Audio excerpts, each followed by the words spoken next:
Olá, tudo bem com você? Hoje aqui no nosso OAB na TV nós vamos debater o trabalho desenvolvido pela Comissão Especial de Combate à Corrupção.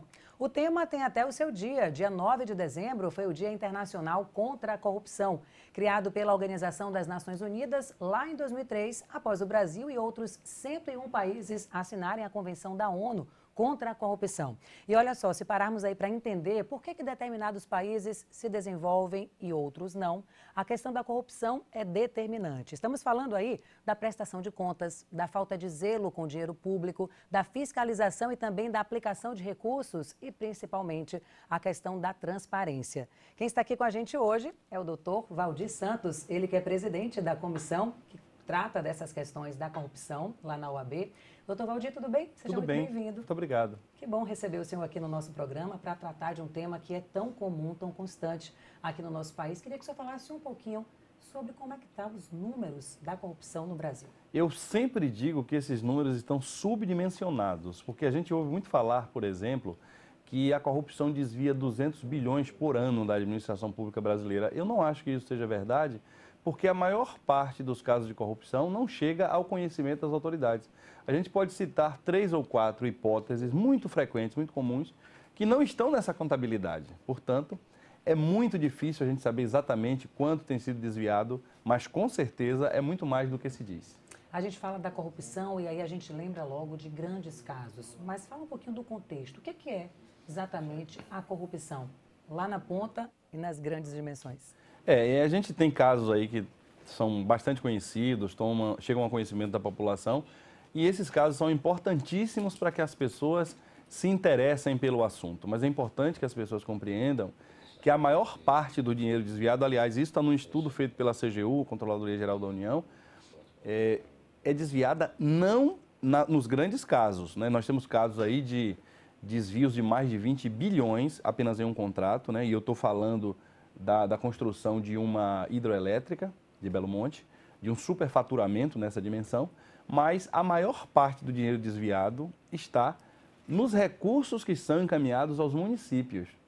A prática de corrupção, muitas vezes, superfaturando ou direcionando a contratação, a compra de produtos ou a contratação de serviços, consiste em um volume muito maior do que se somarmos os casos mais conhecidos. E, além do mais, os casos mais conhecidos, eles já estão sendo acompanhados, tratados, as pessoas estão sendo punidas e o desvio está estancado, né? Ninguém vai continuar praticando a corrupção depois que se descobre essa prática. Porque a corrupção, por característica, ela é feita às escondidas. Mas aqueles casos que estão acontecendo todos os dias, por exemplo, no seu município pode ter uma empresa de fachada ou 50 empresas de fachada e essas empresas estão vendendo material escolar, estão vendendo uniforme para a escola, estão vendendo medicamentos, insumos de saúde, estão fazendo construções em outras cidades ou na sua, e você nem sabe que isso acontece. Mas essas empresas existem só no papel, existem só na junta comercial e não tem nenhum empregado. Tem abandonado ou garagem que está lá. Exatamente. Esperando algum vizinho identificar e denunciar. Exatamente. E aí chega na pergunta que eu quero lhe fazer. O brasileiro é muito corrupto?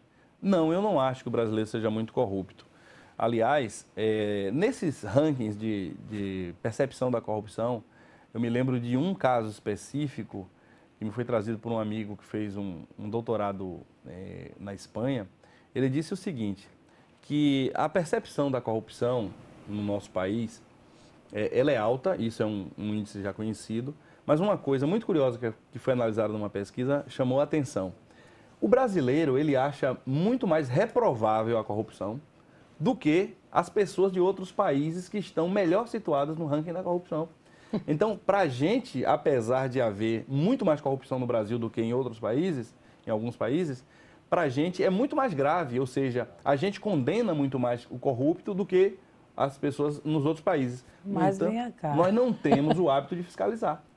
Porque aí eu chegar no jeitinho brasileiro, é aquela frase, faça o que eu digo, mas não faça o que eu faço, porque o que a gente mais vê no Brasil é o jeitinho, é aquele cambalacho para fazer as coisas, e aí vem, nessa primeira questão que o senhor apresentou, de corrupções pequenas, né, ali do nosso dia a dia. A gente estava conversando aqui, antes de gravar, e aí o senhor trouxe aquela questão do caminhão que vira com cerveja. Sim. Se ele virou lá, todo mundo vai lá buscar. Se acha dono. E aí? O jeitinho brasileiro e a relação da corrupção, como é que fica? Eu acho muito perigoso a gente misturar esse ato, que não é corrupção, né? Isso O é um jeitinho? furto. Não, pegar a mercadoria que caiu lá e tal, é um furto. Sim.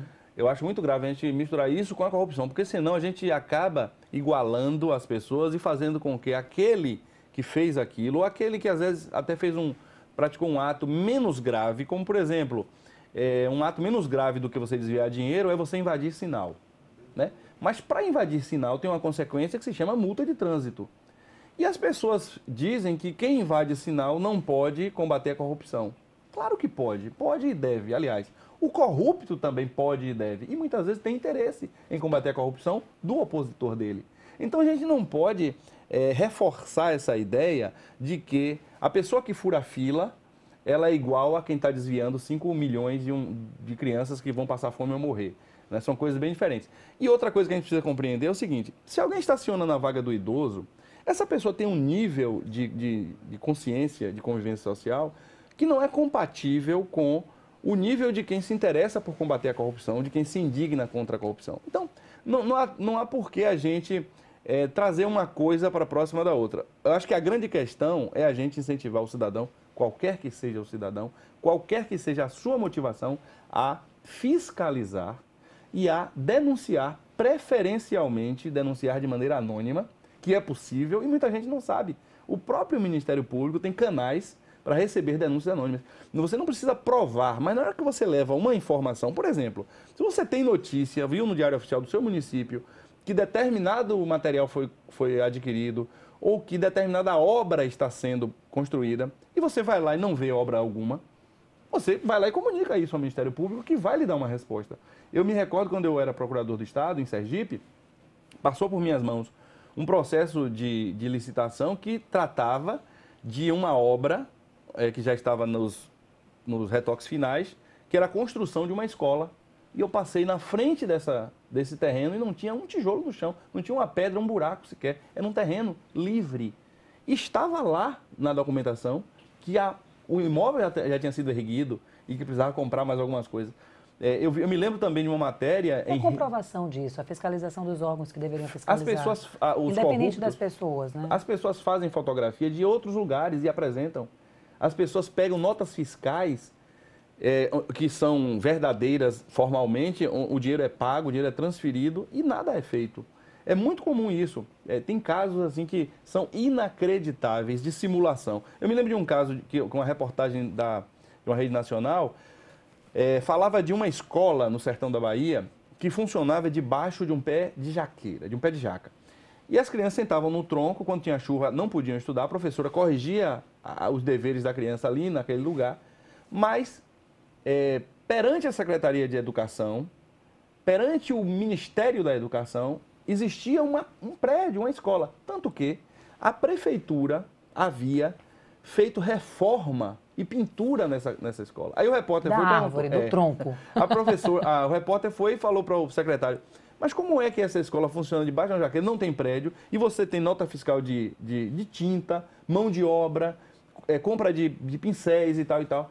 A resposta do administrador foi a seguinte: foi algum engano aí da nossa contabilidade, mas nós vamos corrigir isso. Essa foi a resposta. Então isso acontece todos os dias e as pessoas não sabem. No momento em que as pessoas descobrirem que no site do Tribunal de Contas dos Municípios, por exemplo, você tem acesso a todas essas informações com facilidade.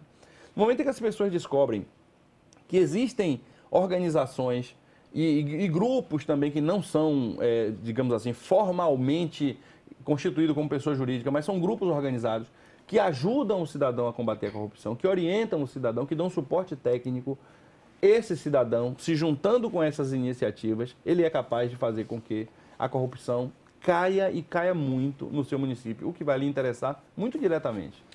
Doutor Valmir, é um tema vasto para a gente tratar aqui no nosso programa, viu? Muito.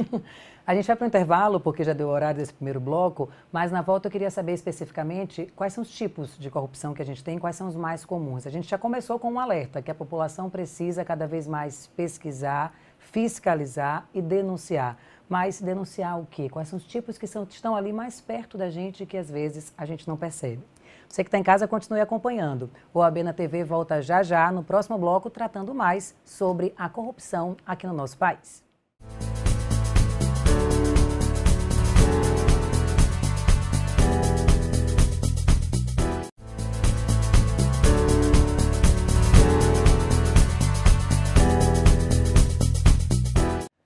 bem, seja bem-vindo de volta. Estamos aqui recebendo no nosso programa OAB na TV, Dr. Valdir Santos, ele que é presidente da Comissão de Combate à Corrupção na OAB. Estamos falando agora sobre vários assuntos, mas a gente quer saber, doutor Valdir, o senhor disse que precisa que a população se conscientize, que está lá, que é domínio público, né, nos sites de transparência, as obras que acontecem ali naquele terreno do lado, obras que nos chamam a atenção e que de repente não saem do papel, fica só aquela placa lá divulgando e a população pode entrar no site, averiguar, denunciar.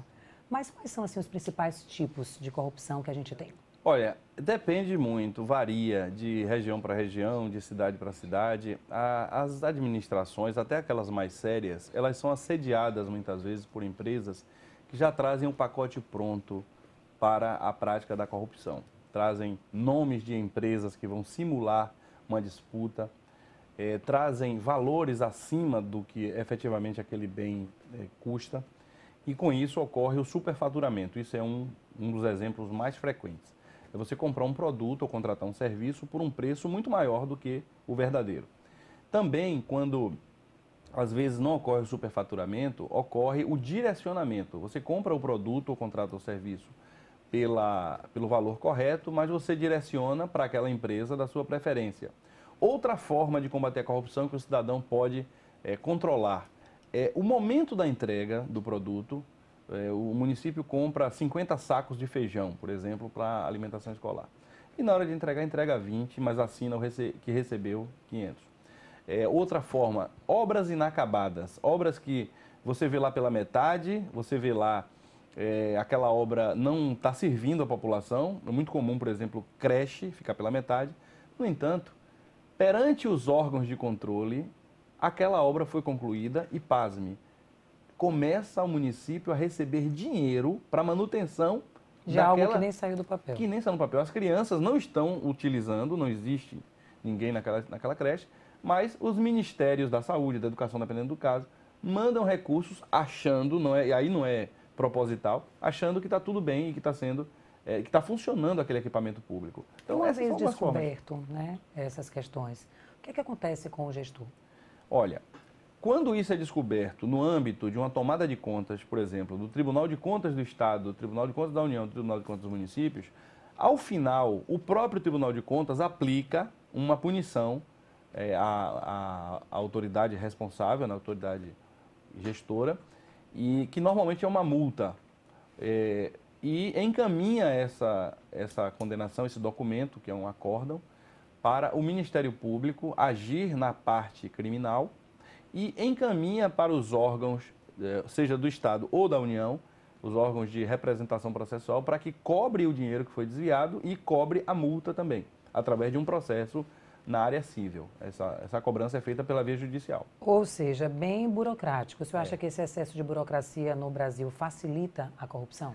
Olha, isso que eu lhe descrevi não tem como ser de outra maneira, porque o Ministério Público ele não pode cobrar o dinheiro, ele só pode exigir a condenação criminal. A Procuradoria do Estado ou a Procuradoria da União não pode exigir a condenação criminal, porque a atribuição de propor ação penal é do Ministério Público.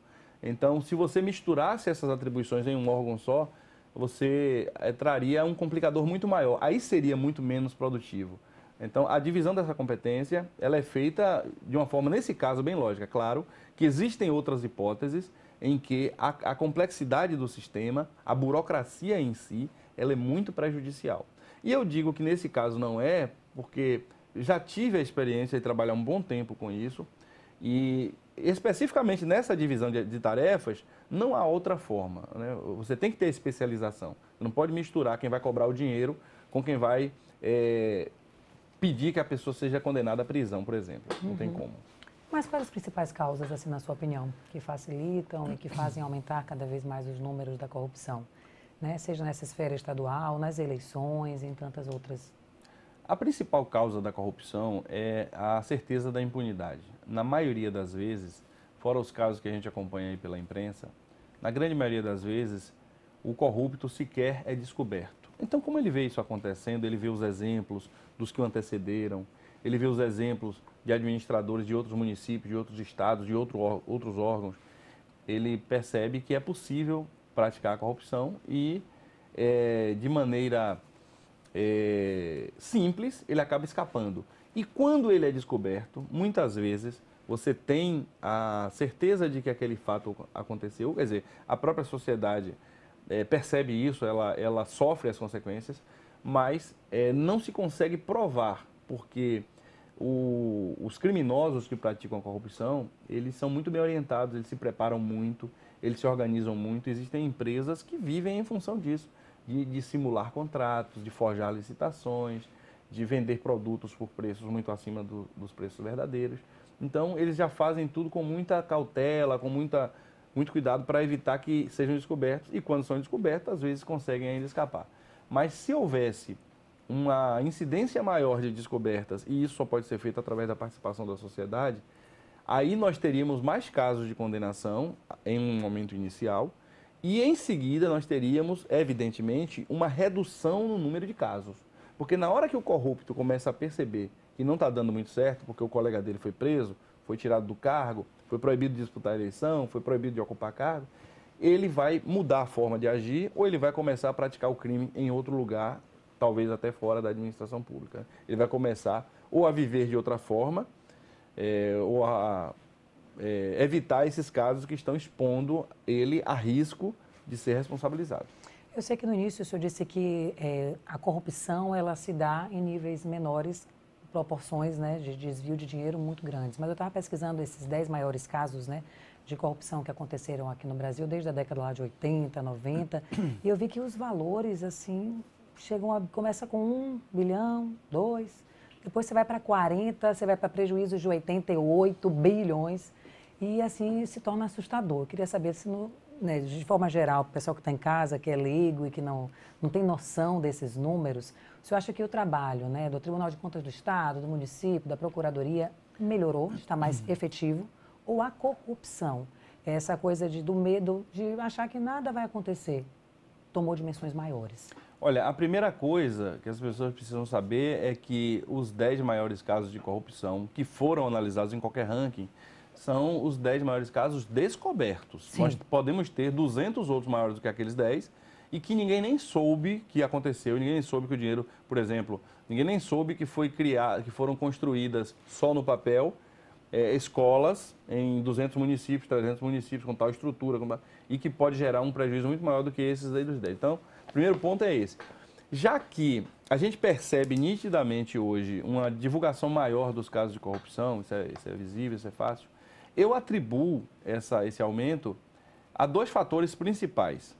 Primeiro, o aperfeiçoamento da atividade dos órgãos de controle, especialmente em função do uso de tecnologias que facilitam o cruzamento de dados, busca de informação, detecção de fatos e até que facilitam as investigações.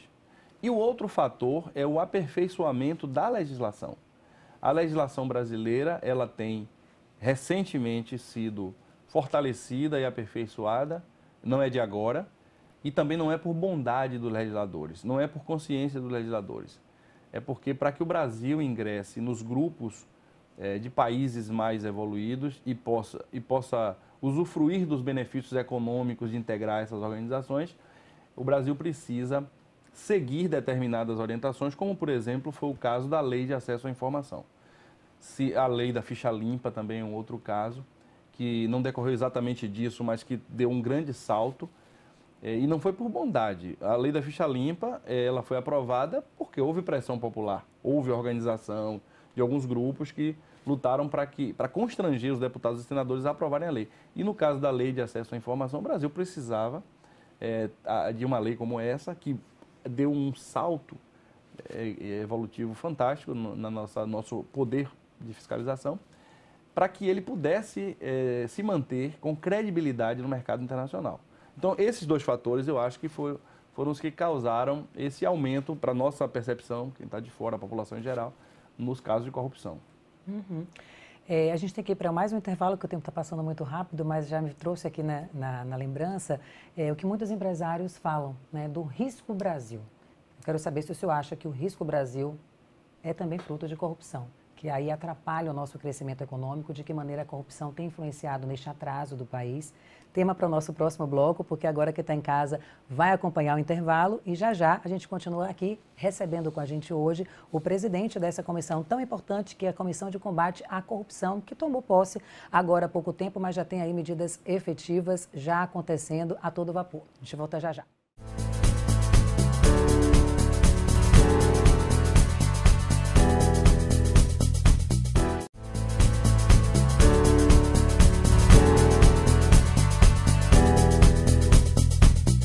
Muito bem, estamos de volta com o nosso OAB na TV, falando sobre a corrupção no Brasil, recebendo o Dr. Valdir Santos, que é presidente da Comissão Especial de Combate à Corrupção. Estávamos falando do impacto da corrupção na economia aqui do nosso país. A gente fala, quando a gente conversa com alguns empresários, outro dia eu estava ouvindo uma entrevista de uma empresária da área de vinhos, né? E aí precisa de exportação, de importação, e ela dizendo que este valor de uma garrafa de vinho sobe muito aqui no país, a mesma garrafa do Chile, na Argentina, porque aqui ela tem que colocar em conta o risco Brasil. Associando a corrupção, o que é esse risco Brasil? Olha, o risco Brasil ele é um conceito econômico, engloba diversos fatores, e a gente pode agregar ele à questão da corrupção. Existem casos relatados, e até a gente encontra isso na imprensa, de empresas que vêm de fora e incluem entre suas despesas Sim. a previsão de propina, que é uma coisa que elas não incluem em outros países. Então, muita gente deixa de investir no Brasil em função disso, e o fato de você não investir no país retira a possibilidade de as pessoas terem empregos, oportunidades de vida. A influência da corrupção na questão econômica é gigantesca, ainda quando não exista a questão da propina diretamente. Porque a simples dificuldade, muitas vezes criada com o objetivo de se exigir uma propina, benefício, dificulta a vida das empresas, principalmente daquelas empresas que querem seguir o seu caminho com seriedade e querem investir no país, cumprindo não somente as leis do país, mas também as suas normas internas, porque as empresas não é de agora, a gente ouve falar de compliance no Brasil tem pouco tempo, mas as empresas, especialmente as grandes empresas sediadas no Brasil e as que se situam em outros países, já têm os seus mecanismos de controle interno muito rigorosos e que não admitem o desvio de recursos ou o pagamento de qualquer espécie de dinheiro ilícito. Então, isso acaba prejudicando a economia pela impossibilidade de investimento, de mais investimentos no país. Doutor Valdir, me chamou muito a atenção, envolvendo esse tema, o número de processos. Supera 20 mil o número de processos por ano, que só aumentou aí ao longo de 2017, 2018, 2019. Então, a população está denunciando, tem processos acontecendo. Qual o resultado disso? Se isso lhe impressionou, imagine a realidade, porque esses dados são só do Ministério Público. Se a gente for contabilizar as procuradorias municipais, que também ajuizam ações de improbidade, as procuradorias estaduais, as procuradorias da União, que são 27, uma em cada estado, você vai ter um número muito maior do que esse. E vou além disso. Além das ações de improbidade, nós temos as ações de cobrança, que parecem que não tem nada a ver com corrupção, mas o que está sendo cobrado ali é dinheiro desviado da corrupção. Então é muito grande. Aí você ainda tem outras ações, que são as ações de execução dos acórdãos do Tribunal de Contas da União, dos acórdãos dos Tribunais de Contas dos municípios, onde existe, e dos acórdãos dos Tribunais de Contas dos estados. O número de processos relacionados diretamente com a corrupção é muito maior do que os números do Ministério Público, que atua também contra a corrupção. E já que a gente está falando de Ministério Público, tem um dado também muito importante falando sobre as 10 medidas contra a corrupção. É um projeto, você que está em casa que não tomou conhecimento, foi criado lá em 2015 pelo Ministério Público Federal, que tem o objetivo de apresentar um projeto de lei de iniciativa popular ao Congresso Nacional, destinado aí ao aperfeiçoamento dessa questão do sistema jurídico, de modo a reprimir a corrupção e a impunidade no Brasil. Mas a gente estava conversando aqui, para quem interessa mesmo aprovar esse projeto não é boa coisa. Por quê? Bom, primeiro eu preciso ressaltar que a minha opinião pessoal é favorável às 10 medidas, como é favorável às 70 medidas também que foram propostas em seguida, como é favorável a diversos outros projetos que eu tenho acompanhado relacionados com o aumento do rigor em relação ao caso de corrupção. Mas a OAB, institucionalmente, ela já expôs um posicionamento contrário, e aí é uma posição da instituição, mas Eu vou além, inclusive, das 10 medidas e das 70 medidas. Nós temos, inclusive, é assunto estudado pelos próprios membros da Comissão de Combate à Corrupção, diversas outras sugestões simples, que não estão incluídas nas 10 medidas, nem nas 70 medidas, mas que ajudariam de forma gigantesca no combate à corrupção, no controle da sociedade. Vamos citar duas. Eu vou citar, assim, tentar ser bem objetivo, porque não é muito simples para você que está em casa compreender. Eu falei que se usa muito empresa de fachada, empresa de mentirinha, para desviar dinheiro, para simular compra e fazer nota fiscal. Que é mais comum. Existe uma forma de acabar com isso.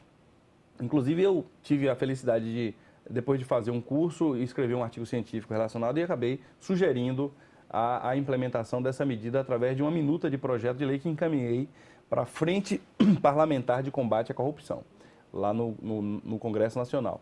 Trata-se apenas de uma medida que vai obrigar as juntas comerciais a permitirem que os cidadãos, no site da junta comercial, os cidadãos possam colocar o CEP da sua rua ou da sua cidadezinha e encontrar quais são as empresas sediadas naquele endereço. Porque o cidadão que mora naquela rua, naquela cidade, é o único que pode saber que aquele terreno baldio não é uma empresa, não é um prédio, não é uma sede, e sim um terreno baldio.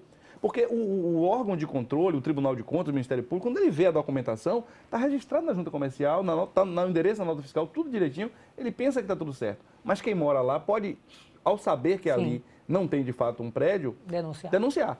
Então, para isso, há uma resistência das juntas comerciais no Brasil inteiro. Essa ideia é de um auditor fiscal federal aposentado, chamado Luiz Otávio Borges da Rosa, que é um lutador lá de São Paulo contra a corrupção. Ele apresentou essa ideia em várias juntas comerciais e nunca ela foi aceita. Aqui na Bahia, nós apresentamos através da Rede de Controle da Gestão Pública. Eu represento a rede represento a Advocacia da União na Rede de Controle aqui da Bahia. Nós fomos em comissão, apresentamos a ideia.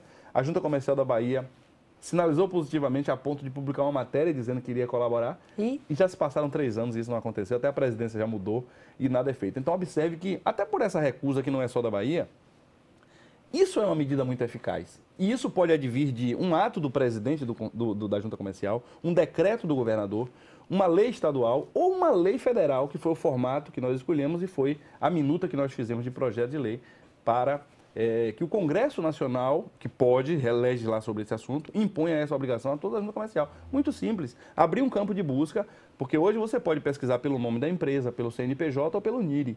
E você pode passar a pesquisar através do CEP. Se o cidadão que está lá na sua cidade pequena jogar o CEP da sua cidade, vai descobrir quanta construtora tem na sua cidade, que você nunca achou que tivesse uma, quanta fábrica de sapato para a escola que está vendendo para 30 municípios, sapatos que não existem, quantas editoras, quantas empresas de assessoria e muitas outras empresas. Então, essa é uma ideia. A outra ideia é muito simples também e foi apresentada no Encontro Nacional da Rede de Controle em Recife, 2017, 2016 e em 2017 em Campo Grande. Aprovado por unanimidade. Os colegas lá, muito mais experientes do que eu, acolheram essa ideia por unanimidade, afirmando que ela seria muito eficaz. Que é simplesmente obrigar que as comissões de licitação transmitam pelo YouTube, ao vivo, as suas sessões, as suas reuniões. Porque a grande maioria das reuniões não acontece. As reuniões, em maioria, simplesmente é feita uma ata, dizendo, abrimos os envelopes, fizemos a reunião, decidimos isso.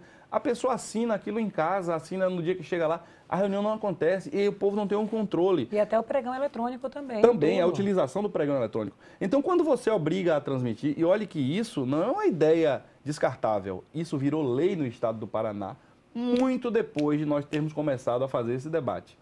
E muito depois virou lei, está sendo lei no estado, claro. Aí não tem como, não tem como não ser. Porque a própria oposição cumpre o seu valioso papel de fiscalizar o cumprimento da lei. O próprio Ministério Público também vai fazer isso. O cidadão vai fazer isso. Então, no momento em que um gestor diz assim, não, eu vou transmitir, mas não bota isso em uma norma, fica fácil de ele não transmitir quando ele quer fraudar. Mas quando ele faz uma lei, o cumprimento tem que ser rigoroso, né? E as pessoas estarão fiscalizando. Então, isso é uma medida simples, não tem custo quase nenhum. Você compra uma cidade do interior, diz, vou ter que investir numa equipe. Não, você usa o celular, usa uma câmerazinha de R$8 e você transmite pela internet para que o cidadão de casa, anonimamente, que isso é um ponto importante, porque ninguém quer ir para a prefeitura pedir informação com base na lei. Eu quero saber quanto custou, que dia foi a reunião e como é que foi. Não, ninguém quer fazer isso. Claro, e com razão, não quer ser perseguido, não quer ser incomodado. Mas em casa, viu ali, chega lá na página do Ministério Público, anonimamente, e diz assim, olha, isso aqui está errado, isso aqui não aconteceu assim, o promotor precisa adotar providência e adota. O Ministério Público atua. Doutor Valdir, eu já sabia que o programa seria curto para tanto conteúdo, para tantas questões e para esclarecer você que está em casa. Mas antes de concluir, a gente vai pedir aqui a programação que aumente um pouquinho, aguenta aí. Eu queria que o senhor falasse um pouco do papel que já tem, né, a Comissão de Combate à Corrupção, o que é que vocês já estão desenvolvendo por lá e as medidas efetivas que a gente vai colher lá na sociedade. Porque o senhor falou de algumas ideias aí, eu queria também a sua opinião sobre o papel da imprensa, né? A gente está aqui tornando público tudo isso e denunciar e tornar público na imprensa também tem um papel muito importante nesse combate à corrupção, né? Eu acho que a imprensa tem um papel mais importante do que os órgãos de controle. A imprensa só não tem um papel mais importante do que o papel do cidadão, porque é o cidadão que pode munir a imprensa com informações. Mas por que a imprensa tem um papel mais importante do que os órgãos de controle? Porque a imprensa pode evitar que a corrupção aconteça. No momento em que ela joga a luz, ela traz informação, ela leva ao conhecimento do público que aquilo está sendo feito, que aquele produto está sendo comprado por aquele preço, e o administrador diz, espera aí, nessa eu não vou comprar por esse preço, não vou superfaturar dessa vez, porque saiu na imprensa. Então, quando o Ministério Público, quando a Advocacia da União, quando a Controladoria Geral da União, quando qualquer outro órgão adota medidas para investigar, identificar o crime e responsabilizar, isso é muito bonito, mas não recupera o dinheiro. Em média, 1,8% apenas do dinheiro desviado é recuperado. Isso é triste. Enquanto que você evitar que aconteça é o ideal, porque até o próprio corrupto talvez escolha um caminho melhor para ele que não seja o da administração pública. Ele vai fazer outra coisa, ele vai trabalhar em outra coisa e não na administração pública, ele está vendo que ali ele não vai poder praticar o crime dele. Queria que o senhor contasse aquele caso que aconteceu, acho que no interior de São Paulo, de um cidadão que averigou o preço do carrinho de lixo. Só para conscientizar quem está em casa, porque pode ser que... Houve a publicação de um edital onde um carro de lixo que é empurrado pelos garis, ele custaria mais de R$22 mil. E um cidadão achou aquilo estranho, foi pesquisar e viu que o preço era de R$800, R$820, mais ou menos, nos anúncios que ele viu. Então ele entrou em contato com a prefeitura estranhando aquela informação e a prefeitura simplesmente recuou e disse, não, tudo bem, vamos corrigir, foi um erro, vamos republicar. E republicou com o valor de R$800. E o cidadão pegou aquela informação e encaminhou por e-mail para todas as empresas que ele conseguiu encontrar na internet que vendiam aquele produto, que era o carrinho. E o produto foi comprado pela prefeitura por R$420 cada um. Ou seja, não precisou de juiz rigoroso, não precisou ninguém se expor, ninguém levantar placa chamando outro de corrupto, não precisou de promotor diligente, não precisou de gastar dinheiro nem de estrutura. O cidadão mandando e-mail, como ele manda uma piadinha para o outro amigo, ele conseguiu. Ele poderia ter feito pelo WhatsApp também, né, que tem prefeitura que atende pelo WhatsApp. Então, no momento em que a prefeitura foi alertada de que ela tinha sido descoberta, a atitude dela estava às claras, ela recuou. Então, isso é muito melhor. Então, por isso é que o nosso papel na OAB, o nosso trabalho, como integrante da sociedade, nossa comissão, ela não atua em função de sermos uma casa de advogados. Ela atua em função de sermos uma casa de cidadãos. Nós somos advogados que estamos atuando como cidadãos. E, com isso, incentivando outros cidadãos. É por isso que uma das grandes coisas que nós fizemos nessas atividades da comissão foi a criação da Frente Cidadã de Combate à Corrupção, envolvendo inúmeras instituições, conselhos de classe, associações, etc., e está aberta para qualquer outra que queira.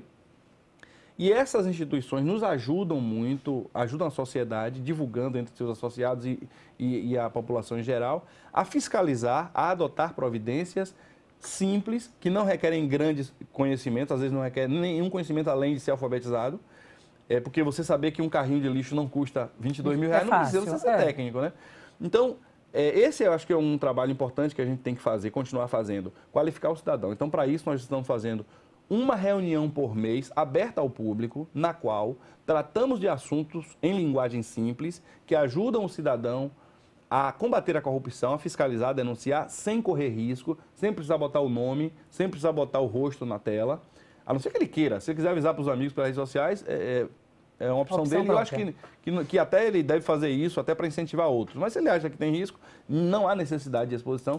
O que há, assim, é que nós que estamos aqui em Salvador, ou os colegas do interior, também da OAB, que estão em suas subseções, não tem como saber naquela outra cidade ou na sua própria cidade de informações que só quem está sofrendo as consequências da corrupção sabe.